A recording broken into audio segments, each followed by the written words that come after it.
여러분, 지난 시간 우리는 초대교회 부흥에 일조한 베드로와 요한에 관련된 말씀을 들었고, 오늘은 지난주의 말씀과는 다르게 초대교회 부흥에 발목을 잡고 찬물을 끼얹은 아나니아와 삽비라에 관한 말씀을 좀 살펴보고 넘어가고자 합니다.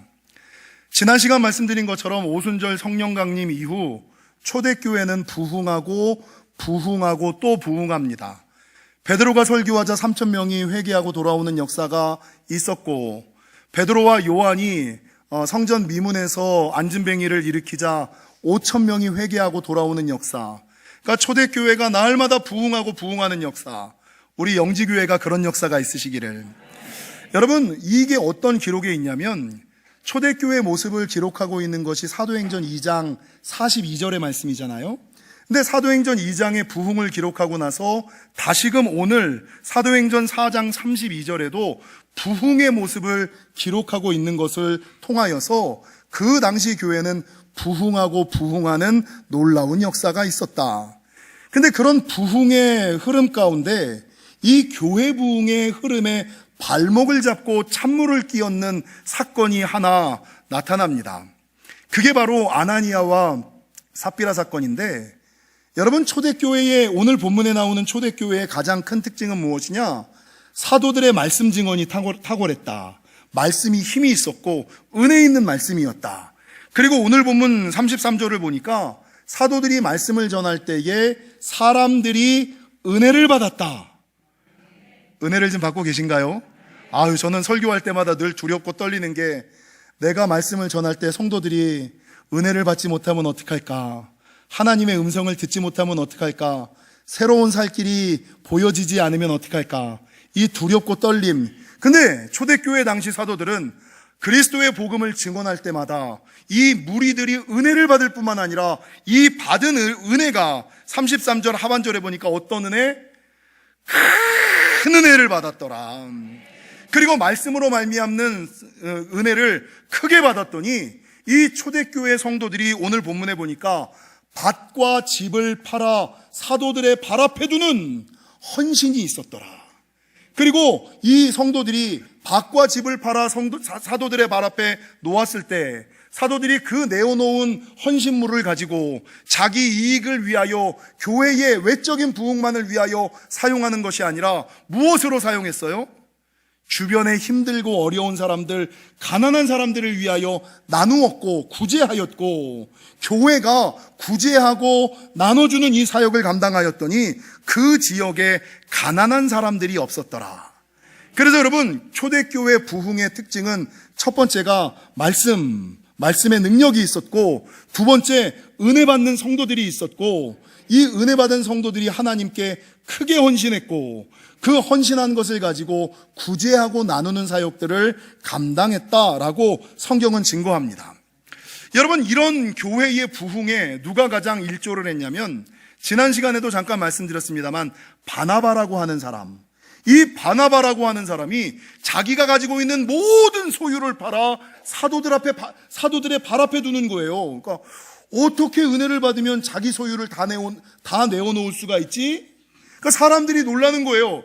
야, 은혜 받으면 사람이 저렇게 변하는구나. 하나님의 역사를 경험하니까 물질을 아까워하지 않는구나.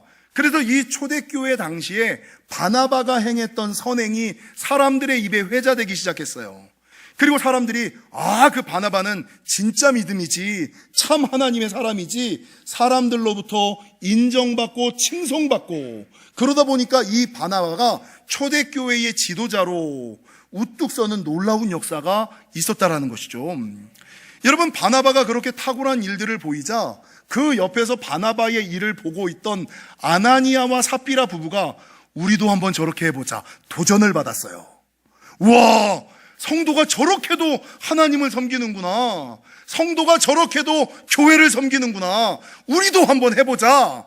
그래서 자기의 밭을 파는 것까지는 좋았어. 근데 막상 은혜 받고 도전 받아서 밭을 팔아서 이거를 사도들의 발 앞에 두려고 하니까 어떤 생각이 싹 스치느냐고는가 하면, 이거 굳이 다 할 필요가 있을까? 혹시나 만약에 무슨 일이 터지면 어떡하지? 에이, 뭐, 헌금한다고 해서, 뭐, 이거, 뭐, 누가 내가 1억 한다고 한 거 하나님이 아시는 것도 아니고, 그냥 판 것 중에서 혹시를 대비해서, 만일을 대비해서 조금은 남겨두고, 그래도 이 정도면 많이 드리는 거지? 라는 생각에 밭을 판 소유의 일부를 남겨두고, 이거를 사도들의 발 앞에 둔 거예요. 근데 그 당시에 베드로는 정목사와 조금 달아서 영감이 좀 있었던 사람 아니에요? 성령의 음성을 듣던 사람 아니에요? 여러분, 이 베드로가 아나니아에게 뭐라고 말씀하고 있냐면, 오늘 본문 3절에 보니까 베드로가 이르되 아나니아야 어찌하여 사탄이 내 마음에 가득하여 내가 성령을 속이느냐. 아니, 나는 그냥 조금 남겨두고 헌금했는데 이 베드로는 이야기하기를, 야, 너 사탄의 시험에 놀아난 거야. 너 성령을 속인 거야. 더 나아가서 네가 성령을 속인 것은 사람에게 거짓말한 것이 아니라 하나님에게 거짓말한 거야. 이런 반응을 보이거든요. 나 같으면 이렇게 못했을 텐데. 근데 베드로가 이 말을 하자 아나니아에게서 혼이 떠나 죽음을 맛보는, 이게 있을 수 없는 일이 일어난 거예요. 3시간이 지나 아나니아의 아내였던 삽비라가 베드로 앞에 왔는데, 베드로가 동일하게 이 아나니아의 아내 삽비라에게 뭐라 그러냐면, 너희가 어찌 함께 꾀하여 주의 영을 시험하느냐? 아니, 사탄의 시험과 유혹을 받았다 그러고, 성령을 속인 거라 그러고, 하나님께 거짓말한 것이라 그러고, 주의 영을 속이는 것이라고 얘기를 하거든요. 그러면 이때 삽비라가 베드로가 갑자기 정색을 하며 그런 말을 하면, 아, 이게 뭐가 있구나 라는 생각을 하고, 지금 무슨 일이세요? 어떻게 하셨어요? 이게 좀 회개하고 이유를 찾아보면 좋겠는데, 인간은 연약한지라 자기의 연약함을, 자기의 부정을 감추기 위하여 무슨 일이세요? 난 아무 일 없는데 라고 남편 아나니아와 같이 동일하게 거짓말을 하는 거예요. 그랬더니 하나님께서 아나니아의 혼을 떠나게 하신 것처럼 그의 아내 삽비라의 혼도 걷어가셔서 아나니아도 죽고 삽비라도 죽었더라. 이게 초대교회에 있었던 아나니아와 삽비라 사건이라는 거죠. 여러분, 사실 오늘 본문은 본문의 역사적인 배경과 흐름을 모른 채 요 본문만을 보면 성도들이 하나님과 교회를 오해하기 딱 좋은 말씀, 시험 들기 딱 좋은 말씀이 이 말씀이에요. 구약에는 어떤 말씀이 있었느냐? 웃사가 하나님의 법궤를 수레에 싣고 가다가 법궤가 흔들려 떨어질 것 같아가지고 이 안타까운 마음에 법궤에 손을 댔잖아요. 이게 법궤가 떨어질까봐 하나님을 위하여 법궤에 손을 댔는데 웃사가 죽어버렸거든요. 그러니까 이 말씀이나 구약의 이 웃사 이야기나 신약의 이 아나니아 삽비라 이야기는, 이게 그냥 그 배경과 흐름을 모르는 채 보면 이 말씀이 도대체 이해되지 않는 말씀, 시험 들기 딱 좋은 말씀이라는 거죠. 우리는 그렇지 않겠습니다만 어떻게 시험 되는지 아세요? 아니, 목사님, 밭을 팔아서 소유를 했다면 최소한 1억이라고 칩시다. 그러면 아나니아와 삽비라가 1억 판 것 중에서 감추면 5%나 10%, 30% 정도 감췄을 거 아니에요.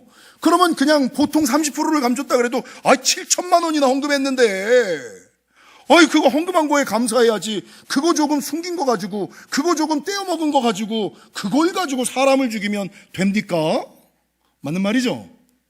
겉으로 들으면 이게 맞는 말. 우리 하나님이, 우리 교회가, 그 당시 초대교회는 사도가 헌금 강조하는 교회 아니었습니까?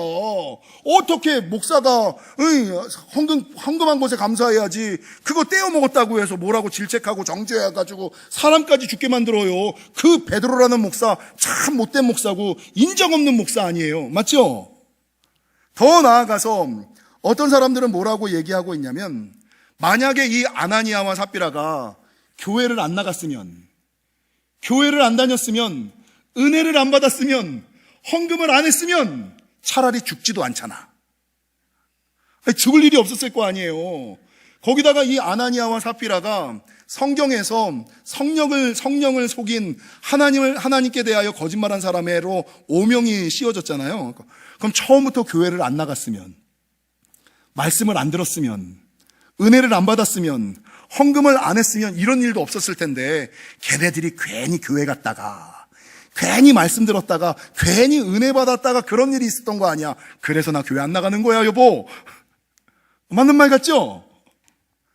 반응들이 없으시네. 예, 이게 이 본문의 말씀을 가지고 오해하기 딱 좋은 말씀, 시험에 들기 딱 좋은 말씀. 그러니까 목회자의 입장에서는 성경의 내용 가운데 구약에서 웃사의 이야기 굳이 하나님께서 말씀에 기록하지 말고 그 내용만 쓱 빼놓으셨거나 신약의 아나니아와 삽비라의 말씀을 그냥 기록만 안 하셨어도 그러면 오해는 하지 않을 거 아니야. 그러면 시험에 들지는 않을 거 아니야. 근데 왜 오해하기 딱 좋은 말씀, 시험에 빠지기 딱 좋은 말씀을 성경이 왜 하필 기록하고 있냐라는 거죠. 왜 성경이 이런 오해하기 쉬운 말씀, 시험에 빠지기 쉬운 말씀들을 굳이 기록하고 있느냐? 요게 이제 우리가 궁금증이 생기는 거예요. 여러분 아셔야지 되는 것은 사실 아나니아와 삽비라의 죄라고 이야기할 때 그냥 대부분의 일반적인 목회자들은 뭐라 그러냐면 온전히 헌금하지 않았다. 헌금을 떼먹었다. 그래서 죽은 것이다. 이렇게 설교를 하거든요. 근데 요거는요, 아나니아와 삽비라의 이야기를 너무나 환원적이고 표면적으로 하는 이유. 그러니까 요거는 아나니아와 삽비라의 표면적인 죄예요. 근데 이 죄 때문에 헌금 떼어 먹었다고, 11조 떼어 먹었다고 아나니아와 삽비라를 죽인 게 아니에요. 그러면 진짜 아나니아와 삽비라가 지은 죄는 무엇일까? 한 5가지 정도를 제가 말씀드릴 수가 있는데, 첫 번째, 아나니아와 삽비라의 죄는 잘못된 동기의 죄. 여러분, 제가 우리 영지교회에서 헌금의 원칙을 자주 말씀드리죠. 헌금은 4가지 원칙이 있어요. 첫 번째, 어떻게 헌금하라고요? 자원하여 헌금하라. 제발 부흥 강사가 와서 헌금하라 그런다고 헌금하지 마세요 좀. 그러니까 부흥회 때마다 맨날 제가 시험 드는 게 뭐냐면, 부흥 강사는 와서 헌금시키려고 그러고 성도들은 어떻게든 헌금 안 하려고 그러고.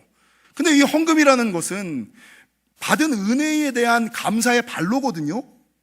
이거 헌금 이야기를 안 할 수는 없어. 근데 그렇다고 해서 부흥 강사가 헌금 이야기를 한다고 여러분 그냥 누가 찔러가지고 헌금하시면 안 돼요. 헌금의 첫 번째 원칙은 어떻게?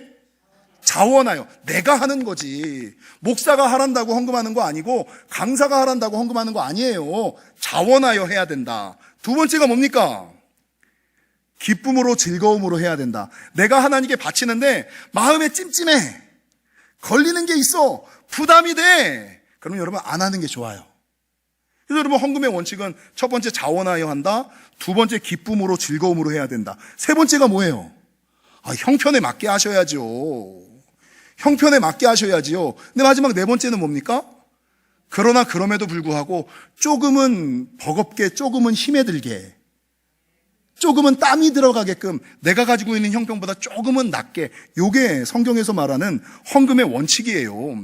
근데 이 아나니아와 삽비라는 자기의 밭을 팔아 하나님께 헌금하는 것까지는 좋았는데 이 의도와 목적이 무엇이었냐면 바나바를 보았다는 거죠. 우와, 바나바 봐. 저런 믿음도 있네. 자기의 밭과 집과 소유를 팔아서 교회 사도들의 발 앞에 두었더니 사람들이 인정하네. 사람들이 칭찬하네. 사람들이 칭송하네. 목사랑 친해지네. 교회의 지도자가 되네. 장로가 되네. 그래서 여러분 이 아나니아와 삽비라는 바나바를 보고 자원하여 기쁨으로 하나님께 드리고자 하는 마음으로 헌금한 것이 아니라 순수하지 못한 동기로 헌금한 죄. 요게 첫 번째. 오전에는 그런 얘기도 했어요. 여러분, 헌금이나 헌물을 바치고 난 이후에는 그게 누구 소유입니까? 오늘 본문에 보면 32절부터 5장까지 사도들의 발 앞에 두매, 사도들의 발 앞에 두매, 사도들의 발 앞에 두매라는 단어가 3번이나 반복이 되고 있어요. 요게 뭘 의미하는지 아세요? 헌금을 하는데 사도들의 발 앞에 둔다. 이게 무슨 말일까요? 그것은요, 내가 내어놓은 물질, 내가 내어놓은 그 어떤 물건이 사도들의 발 앞에 놓았을 때는 그것에 대한 소유와 권한을 완전히 사도와 교회에게 위임했다라는 의미예요. 그 이후부터는 그게 어디에 쓰이든지, 그것이 어떻게 쓰이든지 그냥 위임하고 권한을 맡겨버리는 거예요. 근데 성도들이 가지고 있는 잘못된 동기의 헌금 가운데 하나는 무엇이냐? 목사님, 저 피아노 내가 헌금한 거잖아요. 옮기지 마세요. 목사님, 저 강단 내가 헌금한 거잖아요. 치우지 마세요. 헌금하고 나서 내가 헌금하고 헌물한 그것이 마치 자기의 소유인 것처럼, 자기의 영광을 드러내는 심볼인 것처럼 놓고 바라보고 즐기는 것, 영적인 허영과 교만을 순수한 동기로 헌금하지 않는 성도들의 예 가운데 하나라는 거죠. 여러분, 두 번째, 아나니아와 삽비라는 온전히 헌금하지 않고 헌금을 떼먹었기 때문에 죽은 것이 아니라 세상과 사단의 시험과 유혹에 넘어간 죄. 세상과 사단의 시험과 유혹에 넘어간 죄. 이거 우리 신앙의 선배님들이 매일 얘기하잖아요. 기도하고 예배하다가 감동이 들었어. 어떤 생각이 들었어. 그러면 이 첫 번째 생각은 누구 생각이에요? 예, 성령의 생각, 하나님이 주시는 생각, 감동이에요. 근데 기도하고 예배하다가 감동이 들고 생각이 들어서 와 그러지. 근데 성령의 생각, 하나님의 생각인데 예배 끝나고 기도 끝나고 가다가 드는 생각은 누구 생각이에요? 내 생각. 내 생각. 그리고 그러게 예배할 때는 이런 감동이었는데 생각해 보니까 상황이 보이고 현실이 보이고 처지가 보이고 형편이 보여서 이건 조금 무리일 것 같은데 왜 이런 감동을 주셨지? 왜 이런 생각을 주셨지? 요게 이제 두 번째 내 생각. 그래서 요걸 가지고 집에 가서 누구한테 묻냐면 배우자에게 묻죠. 여보, 나 기도하고 예배하는데 그런 감동과 생각이 들었어. 당신은 어떻게 생각해? 그러면 그때 여보, 나는 기도하여 들은 음성이지만 이 사람은 기도하지 않아 듣지 못한 음성이에요. 그러면 여러분 이 사람이 나를 따라와야지. 그럼 그 남편 배우자가 당연히 뭐라 그래요? 아이 여보, 누가 요즘 그렇게 섬겨?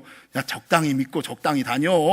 여러분, 첫 번째 생각은 성령과 하나님의 생각, 두 번째 생각과 감동은 내 생각, 세 번째 생각은 누구 생각이에요? 세상과 사단의 생각인 거예요. 이 아나니아와 삽비라도 바나바를 보며 은혜 받고 도전 받은 것까지는 너무나 좋았어. 그래, 나도 저렇게 희생해야지, 나도 저렇게 헌신해야지까지는 좋았어. 그리고 밭을 판 것까지도 좋았어. 내가 가지고 있는 소유를 하나님을 위하여 판 거 대단한 신앙이죠. 근데 막상 내어놓으려고 하니까 조금 아까운, 굳이 이거를 다 혹시나 무슨 일이 생기면, 만약에 무슨 일이 터지면 어떡하지? 이 혹시나 만약에라는 생각. 여러분, 여러분 이때 가져야지 되는 믿음이 뭐예요? 내가 내어놓아도 하나님이 채우실 거야. 하나님께서 갚으실 거야. 하나님이 더하실 거야.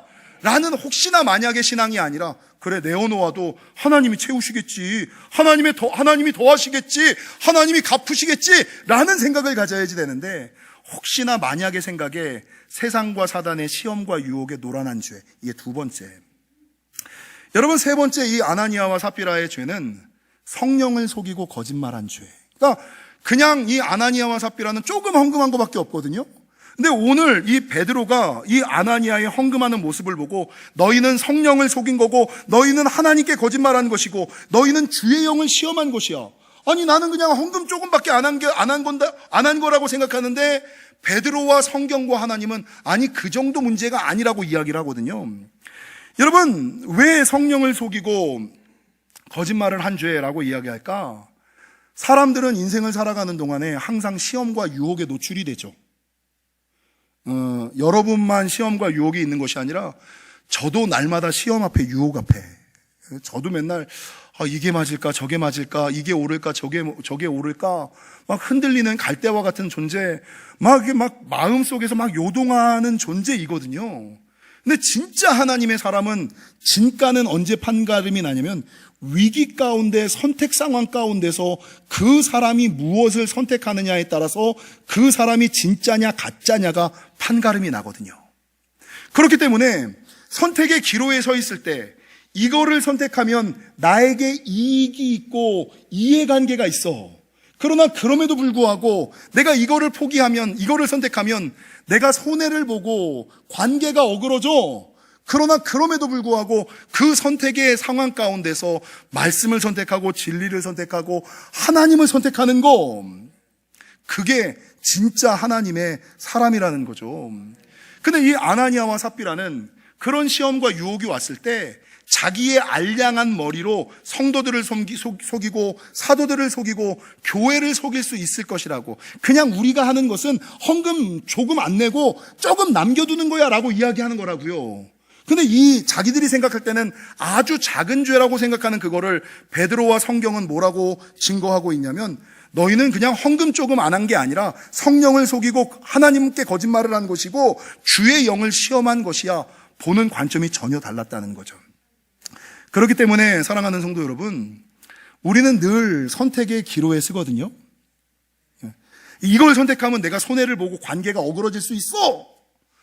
그러나 사탄은 거짓의 아비. 여러분, 내 잘못이 드러날 때, 내 부끄러움이 드러날 때 모든 인간은 방어 기제가 있어서 그 당시의 상황을 모면하고자 거짓말하고 싶어져요.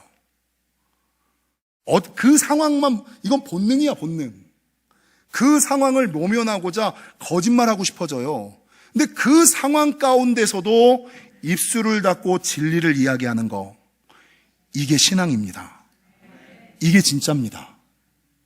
이해관계와 관계를 뛰어넘는 이게 진짜임을 기억하시고, 네 번째, 아나니아와 삽비라의 죄는 회개의 기회를 잡지 못한 죄입니다. 이게 무슨 말이냐면, 아나니아가 죽었잖아요. 그리고 3시간이 지난 후에 베드로가 아나니아의 아내 삽비라가 들어오는 것을 보고 너희가 어찌 꾀하여 주의 영을 시험하느냐 이렇게 물었으면, 삽비라가 그때 어떻게 알아채야 됐어요? 어이쿠, 이거 무슨 일이 있다. 평상시에 베드로 목사님이 온유하고 겸손하고 그랬는데 오늘은 정색을 하면서 나에게 얘기를 하네? 이거 들켰나? 그러면 어떻게 해야 돼요? 무릎 꿇고 사과하고 사죄하고 회개해야 되잖아요. 근데 인간의 방어 기제처럼 자기의 연약함과 부끄러움과 죄가 드러나니까 이 삽비라가 거기에서 뭐라 그러느냐? 마치 안 그랬던 것처럼, 마치 아무 일이 없었던 것처럼 반응을 하거든요. 그래서 베드로가 그 얘기를 했던 것은 마지막 회개의 기회, 마지막 돌아올 수 있는 기회를 주었는데 자기를 지키고자 하는 방어 기제 때문에 하나님이 주셨던 회개의 기회, 돌이킬 수 있는 기회마저도 포기한, 잡지 못한 죄, 이게 아나니아와 삽비라의 죄예요. 여러분, 동일하게 제가 자주 얘기합니다만 아나니아와 삽비라가 베드로가 준 회개의 기회를 잡지 못한 것처럼 성경에는 그 기회를 잡은 사람과 그 기회를 잡지 못한 사람으로 나뉘잖아요. 베드로도 예수님을 부인하고 저주했고 가룟 유다도 예수님을 팔아버렸어요. 근데 예수님이 죽고 나서 성령께서 이게 죄라는 것을, 이게 잘못이라는 것을 깨닫게 해주셨어요. 근데 그 회개의 기회, 그 감동, 그 깨달음을 얻는 그 순간에 베드로는 어떻게 합니까? 울며 회개하고 다시 하나님의 일을 감당해요. 근데 가룟 유다는 어떻게 해요? 그 사실을 깨달았는데, 깨달았으면 자기의 잘못, 자기의 죄가 드러났으면 갚을 생각을 해야지 그냥 나가서 목매달아 죽어버려요. 그래서 회개의 기회를 잡았던 베드로는 교회의 수장이 되고, 그 회개의 기회를 잡지 못했던 가룟 유다는 예수님을 은40에 팔았던 인륜의 공적이 되는 일로 전락을 해버렸다는 거죠. 바라는 것은 여러분, 가끔 하나님께서 늦게나마 회개의 기회를 주실 때가 있어요. 돌이킬 수 있는 타이밍을 허락하실 때가 있어요. 제가 요즘에 성경을 보다가 이상한 말씀들을 많이 보는데 용서받지 못할 죄가 있어요. 용서받지 못하는 죄. 그리고 성경에 보면 회개의 기회조차 주지 않는 사람이 있어요. 이 저주받은 사람들입니다. 용서받지 못할 죄를 짓는 사람들. 그러니까 성경에서는 뭐 70번씩 7번씩 용서하라 그러잖아요. 근데 그 말씀만 있는 것이 아니라 그럼에도 불구하고 용서받지 못할 죄도 있다. 하나님은 돌이키고 회개하는 자에게 다 기회를 주시지만 회개의 기회조차 주지 않는 사람들이 있다. 이것까지 아셔야지 돼요.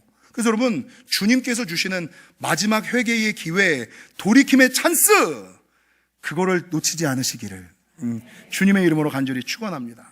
5번째, 아나니아와 삽비라의 죄는 악한 일을 막지 않고 동조한 죄. 여러분, 오늘 본문 2절에 보면 이 아나니아가 밭을 팔고 나서 밭의 일부를 숨기고 요걸 자기만 알았으면 삽비라는 안 죽었을 거야. 근데 요걸 판 거를 오늘 보면 2절에 보니까 그 값에서 얼마를 감춤해 그 아내도 알더라. 아내에게 말을 해버린 거야. 참 아나니아가 죄를 지으려면 혼자 짓지. 이 아내에게 얘기를 한 거예요. 그러면 여러분, 믿음의 아내라면 자기 남편이 작정하고 결단하고 헌신하기로 했던 것을 숨기고 속이고 안 한다는 얘기를, 여보, 내가 1억 헌금하려고 그랬는데 우리 7천만 하려고, 우리 만약에 무슨 일이 생길지 모르니까 한 9천만 하려고 1,000만 원 정도 내버려뒀어, 남겨뒀어 라고 얘기를 하면 아내의 반응이 어떻게 해야 돼요? 여보, 우리 하나님께 기도했잖아요. 결단했잖아요. 작정했잖아요. 아니, 그럼 결단한 대로 작정한 대로 해야지. 그 돈 1,000만 원 남겨놔서 뭐 한다고? 그 돈 3천만 원 남겨놔서 뭐 한다고? 여보, 아까워하지 마세요. 우리 하나님이 갚으실 거예요. 우리 하나님이 채우실 거예요. 아니, 30배, 60배, 100배, 1000배, 10,000배로 더 하실 거예요.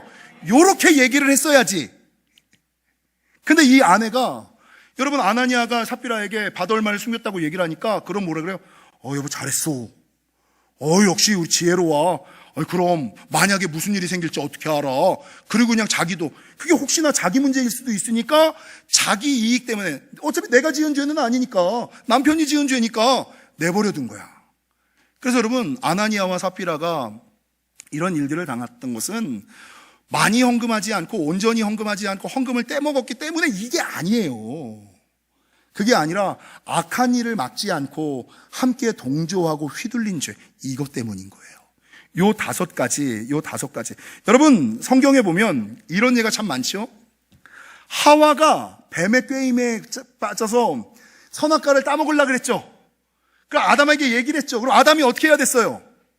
여보, 그거는 쳐다도 보면 안 돼요. 하나님이 보지도 말라 그랬어요. 따지도 말라 그랬어요. 이래야지. 여러분, 성경에 엘리와 엘리의 두 아들 홈니와 비느하스 얘기가 나와요.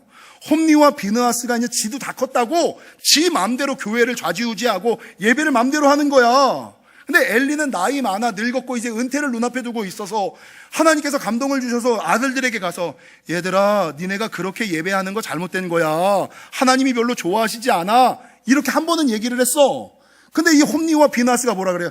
에이, 아빠, 나이 많아가지고 늙어가지고 이제 교회 일에서 손 떼. 우리도 알 만큼 알아. 괜히 관계 어그러지게 왜 싫은 소리를 해? 이런 반응을 보였잖아요. 그러니까 이 아버지 엘리가 이게 옳다는 것은 아는데 아들과의 관계가 어그러질까? 아들과 무슨 싸움이 날까 싶어가지고, 에이, 그래, 니네도 다 컸으니까 그럼 니네가 알아서 해라. 그랬다가 어떤 결과를 가져왔어요? 아담과 하와는 에덴 동산에서 또 쫓겨났고, 홈니와 비느하스, 엘리는 여러분 전쟁에 나가 법궤를 빼앗길 뿐만 아니라 죽임당하는 결과를 경험하게 되었다는 거죠.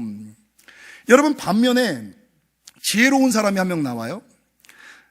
어리석은 남편을 둔 지혜로운 여인, 성경에 나오는 지혜로운 아내의 표상, 아비가일. 아비가일은 남편이 무식한 사람이었어요. 무지한 사람이었어요. 다윗을 보고도 막대하고 함부로 대하던 사람이었어요. 근데 그럼에도 불구하고 아비가일은 자기의 남편의 행동과 모습이 잘못됐다는 것을 알아채는 그 순간에 잔치를 벌이고 다윗에게 가서 무릎을 꿇고 사죄하잖아요. 남편의 죄를 제가 대신 사죄합니다. 용서하여 주옵소서. 그래서 어떻게 됐어요? 여러분, 구약의 여리고 가나안 땅에 들어갈 때 여리고 전쟁 당시 붉은 줄 신앙 라합을 보세요. 이 라합은요, 여리고 민족에게 봤을 때는 민족의 반역자예요. 내가 혈연, 학연, 지연을 우선해야지. 내 민족을 우선해야지. 근데 라합이 생각할 때 아무리 혈연, 지연, 학연이 있다 손 치더라도, 내 형제 자매라고 치더라도 이건 하나님의 법에서 틀린 거거든. 하나님의 법에서 맞지 않는 거거든. 그러니까 어떻게 합니까? 같은 민족들은 민족을 버린 거라고 배반, 손가락질할지 몰라도, 아니야, 아닌 건 아닌 거야, 이건 하나님이 싫어하시는 거야 라는 생각에 여러분 하나님 편에 서서 아비가일은 다윗의 아내가 되고 라합은 붉은 줄 신앙, 예수님의 조상이 되는 놀라운 역사를 경험하지 않습니까?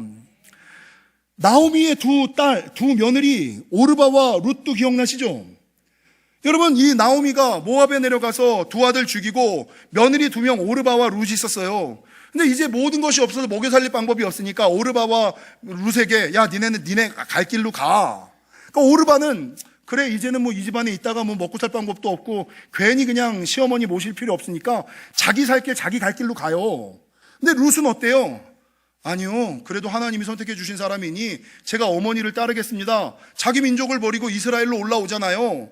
베들레헴으로 들어가잖아요. 힘든 일을 하잖아요. 그래서 누구를 만납니까? 보아스를 만나고, 여러분, 그랬기 때문에 하나님께서 이 사람을 다윗의 조상, 예수님의 조상으로 삼아주시는 놀라운 역사. 성경의 레위 지파와 비느하스도 마찬가지죠. 모든 사람들이 다. 그래서 여러분, 살아가는 동안에 나도 모르게 관계 때문에 악한 일에 동조될 때가 있어요. 휩쓸릴 때가 있어요. 근데 그때 악한 일에 동조하지 말고, 여러분, 악한 일을 막지 않고 동조하지 않는 저와 여러분이 되시기를 주님의 이름으로 간절히 축원합니다. 이게 이제 일반적으로 아나니아와 삽비라 이야기를 할 때 하는 설교자들의 내용이에요. 근데 저는 여기다가 두 가지를 좀 더했으면 좋겠어요. 정말 이 본문을 통하여 성경이 우리에게 말씀하고자 하는 바가 뭘까? 요 5가지가 아니라, 첫 번째는 부흥에 찬물을 끼얹는 사람, 부흥의 발목을 잡는 사람이 되지 마라, 이거예요. 앞서 베드로와 요한, 바나바, 사도 바울 다 초대교회 부흥에 일조하던 사람이 아니에요. 다 하나님 나라 일에 함께 동참하던 사람 아니에요. 근데 그 중에 한 명 딱, 아나니아, 삽비라, 이 사람들의 악행을 여기 기록한 이유가 뭐예요? 교회 부흥에 찬물을 끼얹은 사람, 교회 부흥에 발목을 잡은 사람, 이 사람이 아나니아와 삽비라라는 거죠. 여러분, 좀 전에 말씀드린 것처럼 아나니아와 삽비라 입장에서는 그저 헌금 온전하게 하지 못한 거야. 헌금 조금 덜한 거야. 근데 베드로와 성경과 하나님은 이 문제를 그냥 헌금 조금 덜한 것으로 보지 않고, 오늘 이 사도행전 5장에서 얘기한 것처럼 성령을 속이고 하나님께 거짓말한 것이고 주의 영을 시험한 것이라고 보는 이유가 뭘까요? 잘 알아셔야 되는 거는, 나도 모르게 그냥 아주 작은 일을 했는데 그게 교회 부흥에 찬물을 끼얹고 발목을 잡는 일이 있을 수도 있다는 거예요. 그래서 성경에 보면 신약의 아나니아와 삽비라 사건이 구약의 무슨 사건과 동일하냐면, 이스라엘 백성들이 광야에서 모세가 죄를 범했을 때 미리암과 아론, 고라와 다단과 아비람이 모세의 죄를 지적하잖아요. 모세의 죄를 지적하잖아요. 근데 사실 모세가 좀 잘못한 건 맞아요. 근데 그럼에도 불구하고 죄를 지은 모세보다 죄를 지적한 이 미리암과 아론과 고라와 다단과 아비람을 하나님께서 징계하신 이유가 뭐예요? 너희 동기가 순수하지 않아. 모세의 죄를 지적하여 공동체를 깨끗게 하려고 하는 순수한 동기가 아니라, 너 모세가 가지고 있는 지도력, 사람들에게 모세의 죄를 지적하여 사람들이 모세를 의심하게 만들고, 그리고 모세에게서 지도력이 떨어지면 그 지도력 네가 잡으려고 하는 목적 때문에 모세의 죄를 지적한 거잖아. 아시겠죠? 이 아나니아와 삽비라의 죄가 이 죄랑 동일하다는 거죠. 지도자를 의심하게 하여 주도권을 잡으려고 했던 시도, 순수하지 못했던 동기. 두 번째, 여러분, 이 아나니아와 삽비라는 지도자를 모함하여 지도자를 의심하게 한 죄일 뿐만 아니라, 가데스 바네아에서 12명의 정탐꾼이 가나안 땅을 정탐하잖아요. 근데 10명은 있는 그대로 보고하고 2명은 말씀에 의지하여 보고했어요. 근데 이 10명의 정탐꾼은 아시는 것처럼 있는 그대로 보고했거든요. 사실 그대로 보고했거든요. 뭐 거짓말한 건 아니잖아요. 내 입장에서 있는 그대로, 내가 아는 대로 본 대로 지도를 했는데 왜 하나님이 그 10명을 징계하셨을까요? 왜 징계하셨을까요? 사람들로 하여금 실족하게 한 죄. 말씀을 바라보지 않고 현상을 바라보게 한 죄. 이게 자기는 사실대로 보고했다라고 얘기하지만 하나님 입장에서는, 아무리 사실이라도 사람들을 실족시키고 사람들을 낭망시키게 해서는 안 되지. 아무리 사실이라도 말씀을 바라보게 해야지. 현실을 바라보게 하면 안 되지. 그 죄. 여러분, 더 나아가서 모압 평지 바알부올 사건에 그 교회 지도자, 종족 지도자인 시므리가 고스비를 진영 안에 데리고 온 죄가 있어요. 아시죠? 가나안 땅에 들어가기 전 이스라엘 백성들이 모압 평지에 있는데 발람과 발락이 꾀를 내서 아름다운 여인들을 데려다가 이스라엘 백성들로 하여금 다 음행하게 만들어요. 그러니까 그 당시에 이스라엘 백성들은 여자에 취해서 다 범죄하던 사람이었어요. 그러니까 다 그런 죄는 남자라면 다 짓는 죄였어. 근데 왜 하나님께서 시므리와 고스비만 창에 찔려 죽게 하셨는지 아세요? 다 짓는 죄지만 그 죄를 교회 안에, 공동체 안에 가지고 왔던 첫 번째 사람이 시므리예요. 여러분, 구약의 여로보암의 길, 이게 뭘 의미한, 이세벨의 길, 이게 뭡니까? 죄의 문을 연 사람, 죄의 시초가 된 사람, 이 죄 때문에 여러분 바알보올 사건, 시므리를 그런 거예요. 사랑하는 성도 여러분, 우리가 그냥 일반적으로 나는 별일 아니야, 나는 큰일 안 했어, 나는 사실대로 말한 거야 라고 생각하는 일, 나는 그저 온전하게 헌금하지 못한 거야 라고 생각하는 것이 하나님 보시기에는 이런 큰 영적인 문제가 있을 수 있음을 기억하시고, 하나님 나라 부흥에 발목을 잡고 찬물을 끼얹는 신앙이 아니라 일조하시는 저와 여러분이 되시기를 주님의 이름으로 간절히 축원합니다. 두 번째, 오늘 말씀이 조금 길어요. 잠옷을 불 좀 켜세요. 2층. 두 번째, 여러분, 제가 이 본문을 보면서 많은 사람들은 시험에 들고 오해를 하잖아요. 이게 제가 일부 설교 딱 끝나고 나니까 우리 안 사람이 후다닥 올라오면서 여보, 성도들이 설교를 어떻게 들었을지 심히 겁이 나. 반응이 너무 없는 게, 사실은 이 설교가 여러분 되게 부담되시죠? 아닌 것처럼 이게 받아들이기 어려운 말씀이잖아. 이게 진짜 난제 중에 난제예요. 이걸 풀어서 이 설교는 가능하면 내가 안 하고 넘어가면 좋은 설교예요. 그래서 이 말씀은 성도들로 하여금 시험에 들고 오해에 빠지게 하는 딱 좋은 말씀. 근데 사람들은 부정적인 관점에서 아나니아와 삽비라 사건을 바라보거든요. 근데 제가 말씀을 묵상하다가 좀 부정적이고 삐딱한 시선으로 성경을 바라본 것이 아니라 이 본문을 보다가 이런 감동이 들었어요. 어떻게 바나바는 자기의 모든 소유를 팔아 헌금할 수 있었을까? 시각이 조금 다르죠? 아니, 어떻게 아나니아와 삽비라, 끝에 시험에 빠져가지고 좀 잘못되긴 했지만, 이 아나니아와 삽비라가 어떻게 자기의 밭을 팔아서 사도들의 발 앞에 내려놓을 수 있었을까? 전혀 생각이 다르죠? 어떻게 이게 가능할까요? 교회 생활하다 보면 어떤 사람이 많이 희생하고 많이 헌신하는 사람들 있잖아요. 저 집사님은 도대체 어떻게 저거를 헌금할 수 있어? 어떻게 저렇게 희생할 수 있어? 어떻게 저렇게 저만큼이나 헌신할 수 있어? 그 비결이 뭔지 아세요? 오늘 4장 33절 보세요. 사도들이 큰 권능으로 주 예수의 부활을 증언하니 무리가 뭘 받아요? 여러분, 여기에 중요한 건 큰 은혜예요.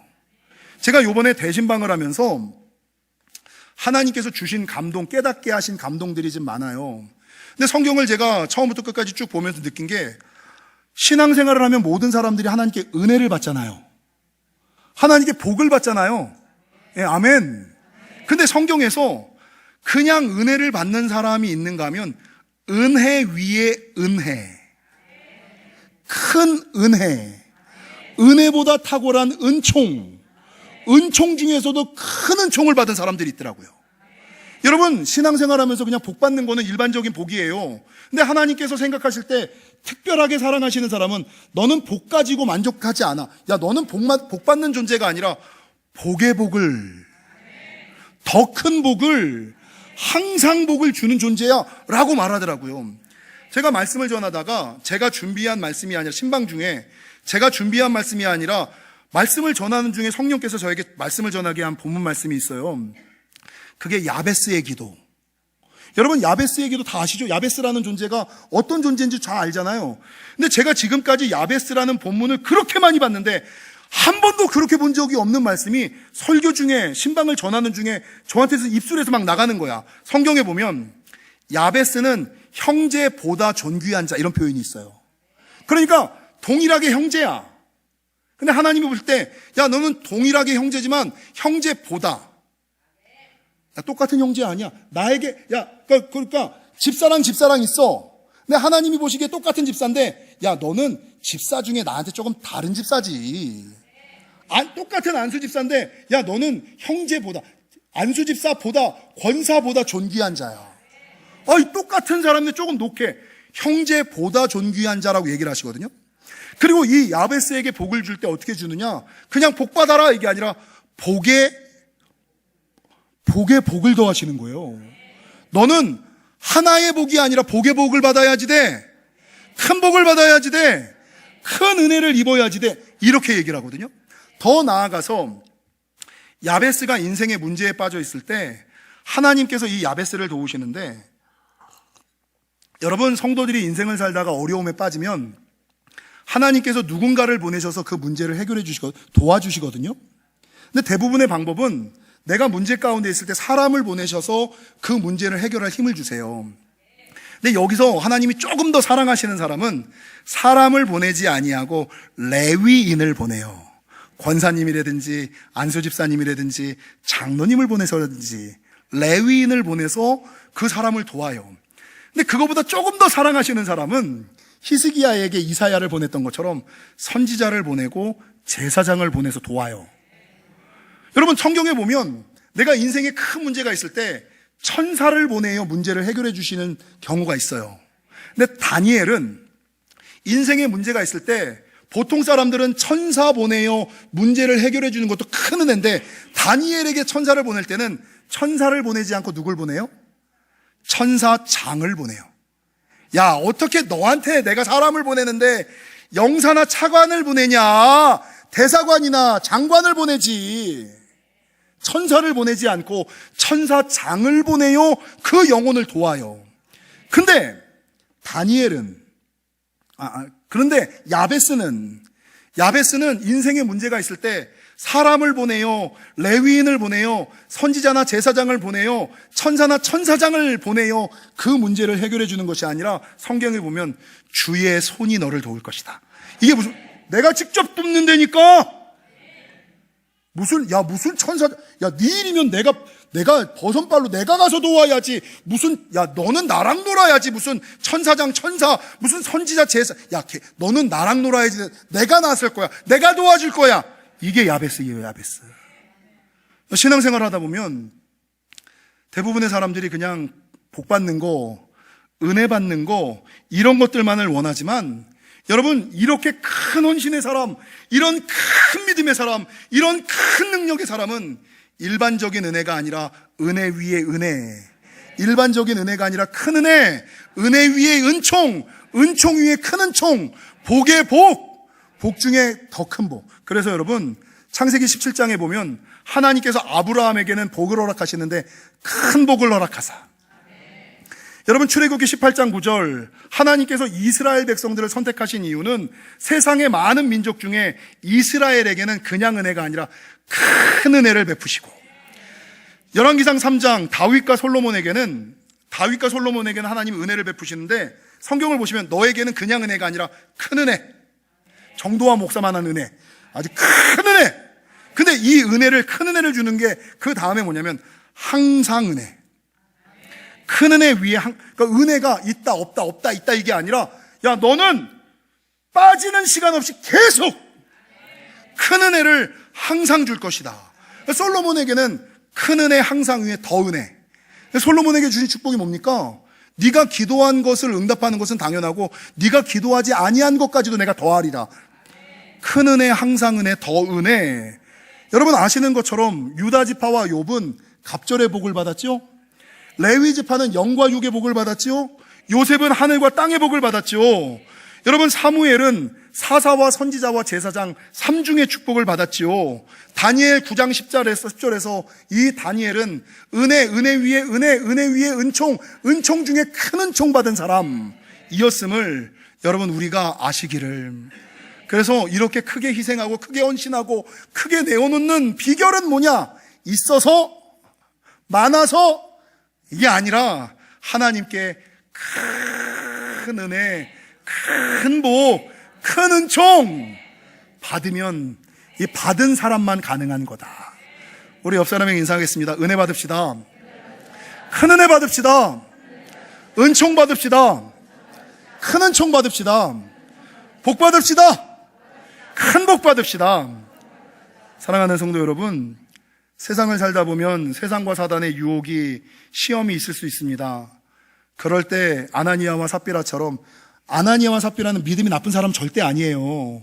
마지막에 넘어간 사람이지, 나쁜 사람, 이 정도 결단도 못하는, 이 정도 은혜와 도전도 못 받는 사람들 무지개 나쁜 사람들 아니에요. 근데 맨 마지막에 넘지 못한 거, 그거였음을 기억하시고, 사단은 그렇게 마지막 때 우리를 시험하고 유혹하여 넘겨버리려고 하고 있음을 기억하시고, 사단의 장난을 이기시고 성령을 속이지 않을 뿐만 아니라 교회의 부흥에 찬물을 끼얹거나 발목을 잡는 사람이 아니라 교회의 부흥에 일조하는 베드로와 같은, 요한 같은, 바나바와 같은, 빌립과 같은, 사도 바울과 같은 저와 여러분이 되시기를 주님의 이름으로 간절히 축원합니다.